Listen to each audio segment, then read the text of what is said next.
Please submit within 24 hours an explanation in writing with legal basis. Bakit hindi na member ang Vice President sa National Security Council, or bakit hindi ako nakakatanggap ng invitation ng meeting, whichever is applicable. And finally, I urge all the National Security Council members and the Filipino people to demand transparency and accountability from the personnel of the National Security Council. This is in response to the statement made by the National Security Advisor speaking for the National Security Council dated 24 November 2024.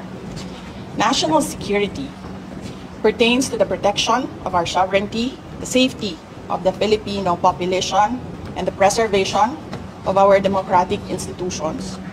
The function of the National Security Council is confined to the formulation of policies and in furtherance of such pursuits, including crafting recommendations to the President. Therefore, I would like to see a copy of the notice of meeting with proof of service, the list of attendees, the photos of the meeting, and the notarized minutes of the meeting where the council, present council or the past councils, resolved to consider the remarks by a vice president against a president maliciously taken out of logical context as a national security concern. In addition, please include in the agenda for the next meeting my request to present to the council the threats to my person, the OVP institution, and its personnel. As a member of the National Security Council, based on EO 115, December 24, 1986, I do not recall receiving a single notice of meeting since 30 June 2022. Therefore, I request the NSA to please send to me the notarized minutes of all meetings conducted by the Council from 30 June 2022.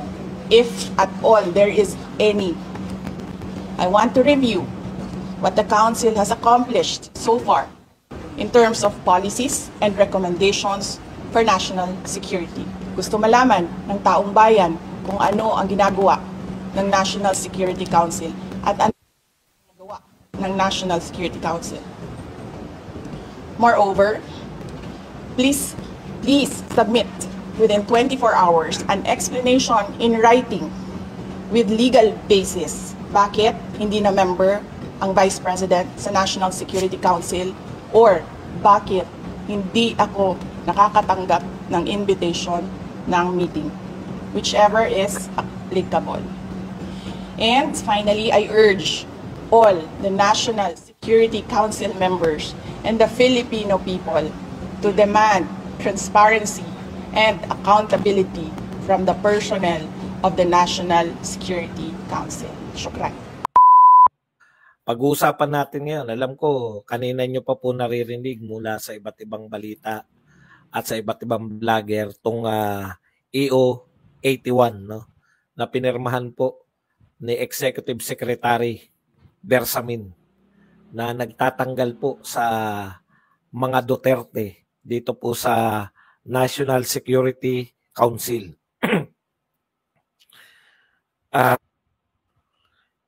Seguridad, no, sa administrasyong ito na sa tagal po ng panahon nakasama po yung mga dating Pangulo at yung Vice President dyan sa National Security Council, ay bakit po tatanggalin ngayon, no? Ngayon, okay. Pag-uusapan natin, ito po ba talaga si BBM ay siniseryoso pa po ng mga supposedly tagasunod niya, o napapasunod nila si BBM ng katagalan, no? Yan po mga kasi malinaw po yung sinabi ni BBM, no, na hindi siya pabor dito sa napipintong impeachment nito ni VP Sara Duterte. Dahil walang mahihita no? Walang sa tingin niya walang buting idudulot ito sa Pilipinas.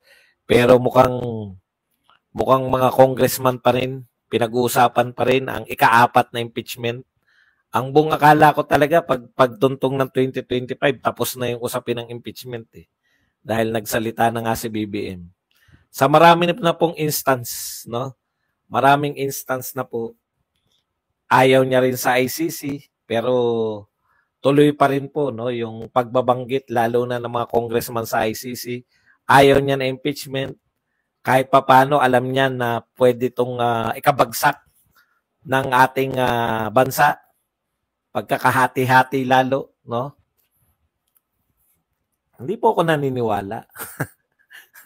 Ang ibig ko, yun nga po yung pinupunto ko. Meron pa po ba naniniwala kay BBM? Sinusunod pa ba siya ng kanyang mga, di ba? Impeachment, ICC, pati po budget, no? Kinaltasan yung mga, kanya po yan Yung budget po na kinaltasan nitong BICAM, budget niya po yan. Yan po yung ipinasa niya sa Kongreso. No? So sa tatlong instance na to, yung patuloy po na pagbanggit ng mga congressman sa ICC, patuloy po yung usapin ng impeachment, pati po yung sa budget. Ang katanungan ko, sa mga nasa administrasyon ba o maski dito sa mga supposedly kaalyado niya sa Congress, siniseryoso ba talaga nila si BBM bilang Pangulo ng Pilipinas? O may iba silang sinusunod? Bakit po kasama sa NSC muna ang Vice President? Diba? Pwede naman natin isipin, bakit nga kasama yung NSC? Ang tungkulin po kasi ng Vice President, ito po ay hindi po natin maitatanggi na ang Vice President, siya po ang hahalili anuman ang mangyari sa presidente. 'Di ba? Para smooth yung transition. Yun po yung salita na kaya kinakailangan na nakaupo sa National Security Council yung Vice President. Kasi ano man ang mangyari, siya yung uupong presidente. Okay.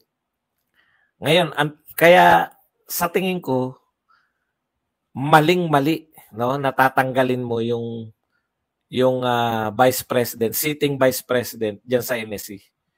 Ikalawa, yung mga presidente ng Pilipinas, maaring sabihin nyo, bakit wala naman sila ng silbi talaga Tapos nila sa panunungkulan Bakit kinakailangan pa sila diyan? Para po maunawaan natin kung bakit dapat nakaupo yung mga dating presidente ng Pilipinas. Dapat unawain muna natin kung ano yung NSC. Hindi lang po siya simpleng samahan na dekorasyon, no? Ang pangunahin pong trabaho ng NSC, National Security Council, ay tagapayo po. Tagapayo ng Pangulo, lalong-lalo na sa seguridad ng bansa. Kasi aminin man natin at hindi, yung soul, 'di ba? Siya talaga yung magpapasya sa ating foreign policy, sa ating national security. Lahat 'yan tauhan niya. Sa Chorya, tao niya lang lahat 'yan. Sino ang hindi niya tao? 'Di ba? So kung titignan natin 'yon, mahirap pong magpayo sa iyo. 'Di ba? Pagdating po sa matitinding dapat pagpasyahan, lalo na po yung national security. Kung sakaling dumating tayo sa pagkakataon na meron na tayong national security concerns. Halimbawa, may nagpapabagsak na talaga ng ating gobyerno. O kaya may dumating po yung napipintong malapit na tayong makipagdigmaan. Hindi ko sinasabing ito ang sitwasyon natin. Diyan po yan Diyan po papasok na kinakailangan ng Pangulo ng Pilipinas yung mga tunay na tagapayo na hindi niya tauhan lang. Alam mo yun? Kasi Di ba pag ang tauhan lang, kunwari lang yan na tagapayo mo yan eh. Pero eventually, ikaw din ang masusunod eh. Yung National Security Council, Inchuri, mga dating presidente yan. No? Inchuri, maaalam po yan.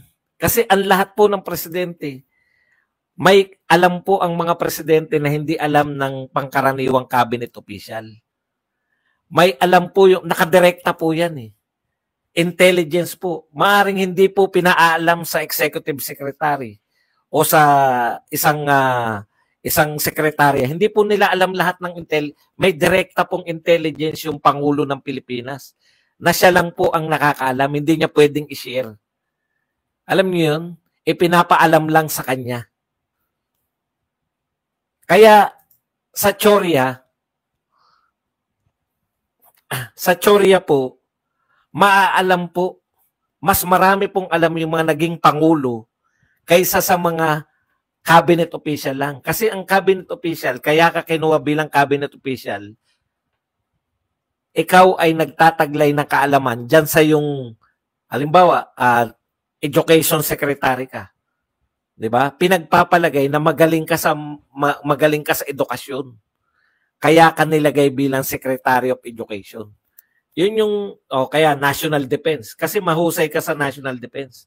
Pero hindi nyo malalaman yung nagaganap sa buong Pilipinas dahil exclusive 'yan. May mga intelligence po na yung Pangulo lamang. Hindi niya pwedeng i-share kahit kanino. Pwede niyang i-share yung ganitong intelligence kapi-kapiraso sa mga concern. So, ibig sabihin, kung nangangailangan ka ng magpapayo sa'yo, sino dapat yung magpapayo sa'yo? Lalo na po kung yung may experience ng katulad ng hinaharap mo ngayon. Wala pong cabinet official ang may experience na maging Pangulo. Tanging mga Pangulo lamang. Tanging mga naging Pangulo lamang yung may experience na pamunuan yung bansa. Yung lahat ng aspeto, alam. Alam niya yung nagaganap sa lahat. Dahil sa mga intelligence report, direkta sa kanya yan. Di ko alam kung ito si BBM, siya talaga. No? Pero natitiyak ko sa inyo si Tatay Digong, tapos ito si Gloria Macapagal Arroyo, direkta yan. Alam nila yung nagaganap sa bansa, sa Pilipinas. Sino pa ang may pinakamagandang maipapayo sa iyo kung panahon ng kagipitan, kinakailangan mo ng anong tawag doon, yung gabay, kung paano malulusutan yung mga mahigpit na sitwasyon, kung hindi yung mga dating Pangulo. Kaya po, lagi silang nakalagay dyan sa National Security Council. Dahil ipinagpapalagay po lahat yung may wisdom. Kasi yung wisdom po nila, kasama po yan sa trabaho nila. Kahit na ano pa pong husay, halimbawa po, si Gibo Chodoro, kahit na po top-notcher siya, kahit na po napakagaling niya pagdating sa depensa kasi DND secretary na rin yan. Pero hindi niya po, wala pong kapantay yung experience ng pagiging isang Pangulo. Wala pong kapantay yung experience ng kinakailangan mo magpasya, buhay at kamatayan ng bansa mo. Umani naman ito ng iba't ibang reaksyon mula sa ating mga netizens. Ayon kay Gray Rabosa, bakit nga ba hindi siya sinasali sa meeting ng NSC mula 2022? Meaning kahit noong kapapanalo pa lang nila binabaliwala na siya. Pahayag naman ni Wilfredo Subong, the two Dutertes are beloved figures both home and abroad, any move to discredit and destroy their image will only result to further public consternation and the loss of respect from the international community. At ito naman ang saloobin mula sa ating kababayan na si Constantine Earl, style lang ni BBM yun, kunwari ayaw niya ng impeachment pero gusto niya yan. Napakawalang kwenta talaga ng admin ngayon. Mga kababayan, feel free to comment below para maglabas ng saloobin sa balitang ito.